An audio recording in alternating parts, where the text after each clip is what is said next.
just before half-time. TV commentary was all about Gale and his kicking, but Conrad was my man of the match. Felt for the Wigan boys, what a shit week. Lee Whitnall says, Leeds put on a masterful display. Man for man, they were better in every department. From a Wigan perspective, you can console yourself with the fact that you were never in it and could resign yourself to defeat at half-time rather than getting your heart ripped out right at the fucking end. Pop the Viking said, a good effort for Leeds, who deserved the win. Wigan not at their best today. Dr. Hideous says, a nigh-on flawless performance from Leeds. The tiny number of mistakes would have been noteworthy in perfect conditions, but to do it in that filthy shows they are touched by God. No hyperbole at all from... It's an unjust God, but aren't they all? Yeah. Hell of a game. Hell of a game from Leeds. Yeah, it was. They really put Wigan to the sword, and it was pretty evident from early in the game that they had the game plan to win the match. They were, as Baton Hall Blue was saying, they were making so many more meters. It was almost from the kickoff. They got Wigan. They kicked off to Wigan. Wigan got the ball. They didn't make many yards, and Leeds just kept them pegged back in their own half for pretty much the whole of the first half.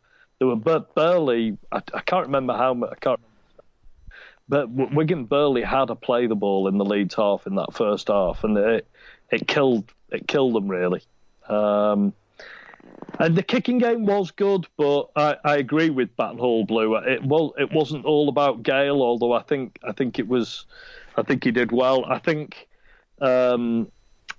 it just generally across the pack, they were just making so many meters and holding Wigan to so relatively few and making so few mistakes with the ball. They kept turning the ball back inside, turning it back inside. They just wore Wigan out, and eventually it told with the sort of the points coming regularly throughout that first half, Mark. I don't know what you thought, but that's how, as a neutral, that's how it looked to me anyway. Yeah, I look on this and I know a lot of Wigan fans were angry, wanting Lamb to be sacked and criticising a lot of the players and stuff like that. I look at this one very much as Luke fucking Gale. He was exceptional. Leeming, Dwyer, Saviour Manafagai, Oledzki, they were all real strong supporters to Luke Gale's dominant display. But for me, it was Gale's game. I agree with the people on the TV.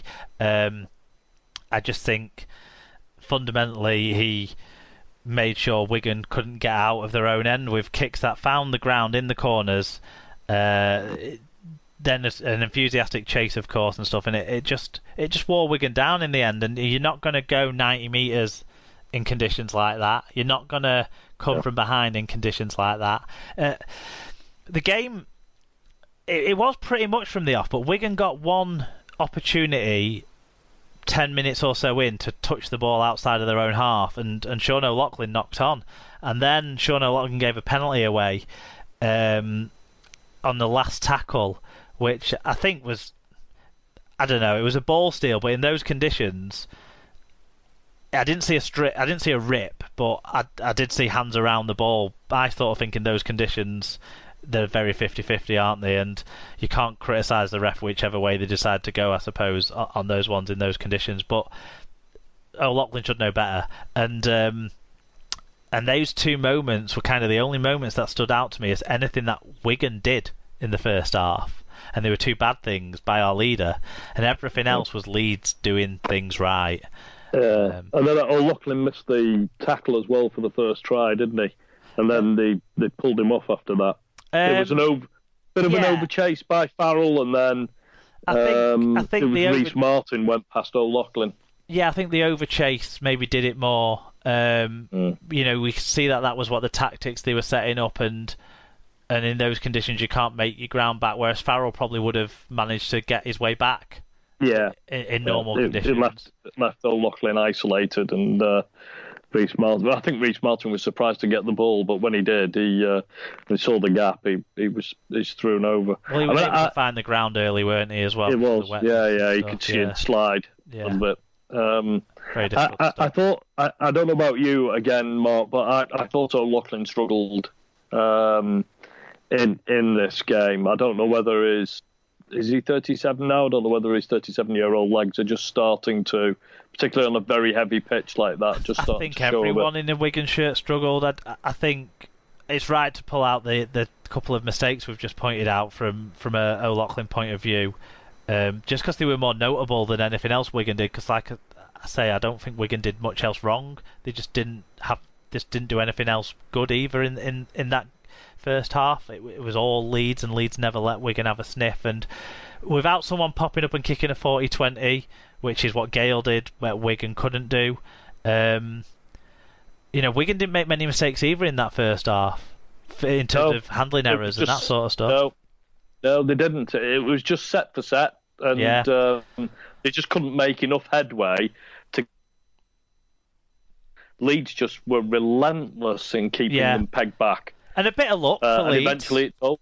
A bit of luck for Leeds, because I definitely think that not Alex Sutcliffe, the other Sutcliffe, knocked it forwards in the air. I think it went behind where he was.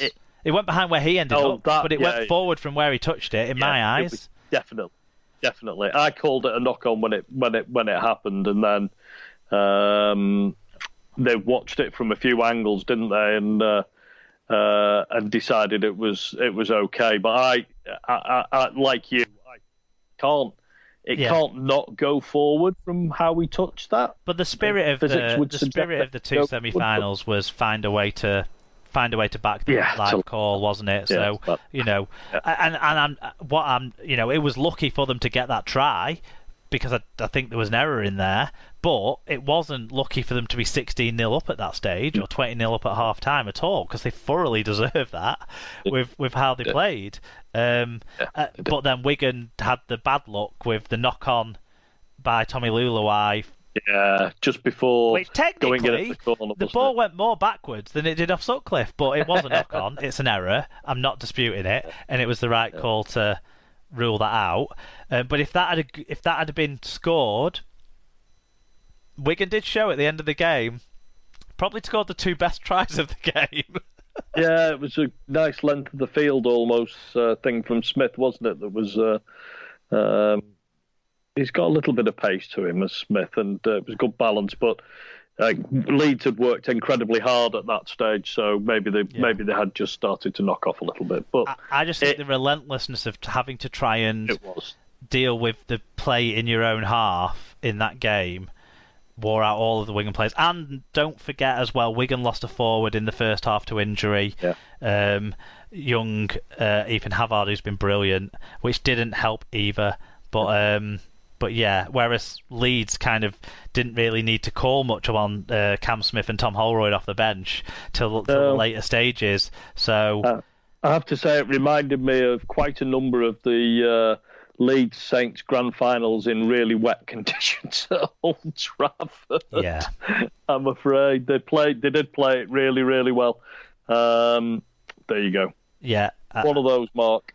Oh yeah. It was really disappointing and frustrating from a Wigan point of view, but Leeds fans will be thrilled with that. And you said about you might be more worried about playing Catalans in the playoffs than Leeds, but not in those conditions. They've shown you can do it. No, not in the wet.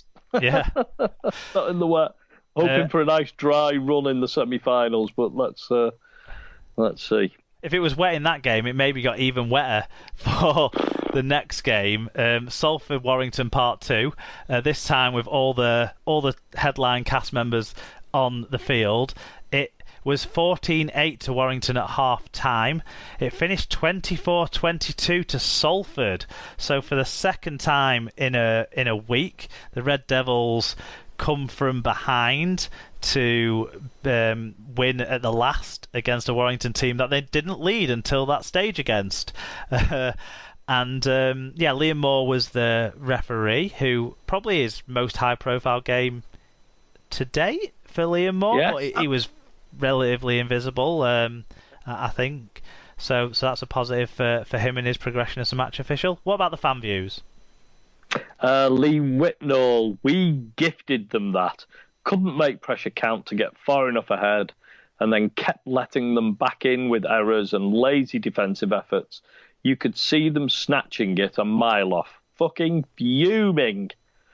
Pop the Viking said, a massive result for Ian Watson and Salford. Fought hard throughout and won it in the last 5 minutes. Yeah, go on. And Sean Bruiser664 says, disappointed Salford made it through to the final. They'll bring even less fans to Wembley than Cat. Good sense of humour. Yeah, tongue firmly in cheek there from a happy Leeds fan. But there's talk of a petition and stuff to try and get some fans, maybe the season ticket holders of both sides, which would probably leave the Salford fans outnumbered 4-1.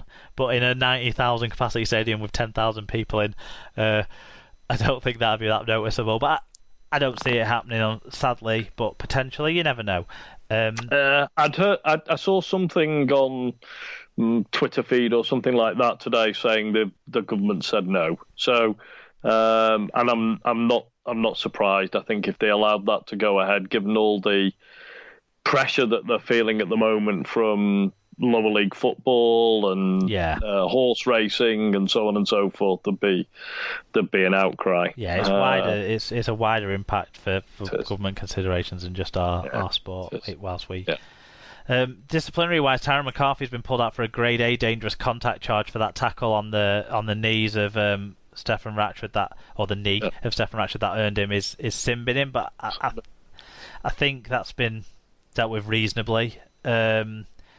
I think you've seen worse tackles than that not get bans recently. Certainly there was one in a Hull game recently, so I sort of think fairness has been looked at there in that, looking at it from that point of view, although I don't like that sort of tackle and would prefer it to carry a tariff of a ban.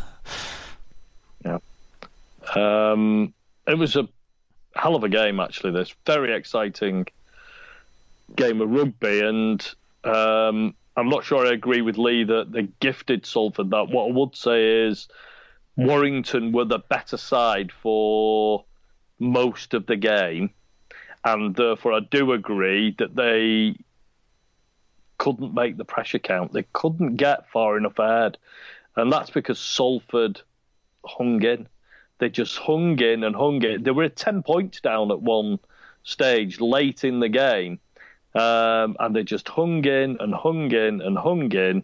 And eventually they got the chance and took it. And it was a terrific game of rugby league and very exciting for a neutral to watch. Yeah, obviously the conditions played a role, and I think in this game they caused more mistakes than in the other game, but the mistakes evened themselves out, and that made it exciting. Both fullbacks had a little bit of problem, Matty Ashton and Dan Sargentson. The patience from Callum Watkins to for that try. Yeah, it was amazing, that wasn't it? It was watching it. He kept his eye on it while it was bobbling and bouncing, and I'm thinking, just bloody touch it down. But he would have knocked it on in the conditions, I think. So he did really, really well to hold back and make sure that the ball was in the right spot before he just tapped it down on the line. Yeah, it was a really good bit of play. That's someone with winning experience, making the right decisions in pressure moments, I would say, from Callum Watkins there. But the play of the week for me was Christian Inu's leap. I don't know what you think. That try right at the start of the second half that made you think, there's a game here. Yeah, that was brilliant, and of course Lussick coming up with his tried and trusted right at the death to win the match. I mean, you'd think people could stop it by now. But Bart, you were advertising this 2 years ago when he first came here. After 3 games, look out for him. He's going to dart at the line. Yeah. If he's close. We were talking about it, that Super 8s campaign where he kept Salford up with Jackson Hastings. We were talking about it then, let alone all of last year. And there you are. He's still at it. and he's still making it work. Yeah, unbelievable. Yeah. Unbelievable, definitely.